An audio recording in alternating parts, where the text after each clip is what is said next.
The Trump administration has deported alleged members of a Venezuelan gang from the U.S., despite a court order forbidding it. And late on Sunday, the White House said the judge who gave that order did not have the authority to block the administration's actions. It marks an escalation in Trump's challenge to the U.S. systems of checks and balances and the independence of its courts.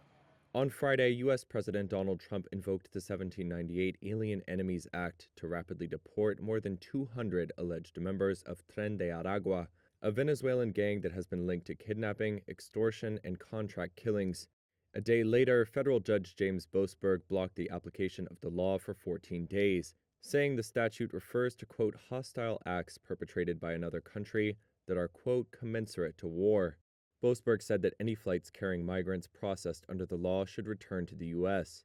On Sunday, in response to an article about Boasberg's order, El Salvador's President Nayib Bukele wrote "oopsie" too late on X and posted a video showing men being hustled off a plane in the dark of night and taken to the country's terrorism confinement center, a mega prison that can hold up to 40,000 inmates. Reuters could not confirm the full scale of the deportation operations or the precise timing of Bukele's video.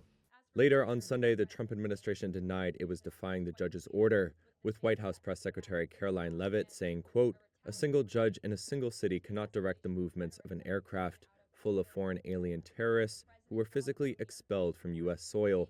She also said the court had no lawful basis and that federal courts generally have no jurisdiction over how a president conducts foreign affairs. Hours after that, Trump said on Air Force One that he was justified in using the act because he saw recent years of increased immigration like war. This is war. In many respects, it's more dangerous than war because, in war they have uniforms. You know who you're shooting at. The American Civil Liberties Union was one of the nonprofits that challenged Trump's use of the act. Here's the lead attorney at the ACLU, Lee Gallant. I think we're on very dangerous ground here. This is as lawless an action as the administration has taken. If the administration is allowed to use wartime authorities anytime it wants to remove people, I think we are going to see more and more people being subjected to this type of Alien Enemies Act and a blurring of wartime authority with domestic authority. I cannot stress how important it is that the federal courts prevent this from happening. The U.S. Department of Homeland Security and the Salvadoran government did not respond to requests for comment, while the State Department declined to comment.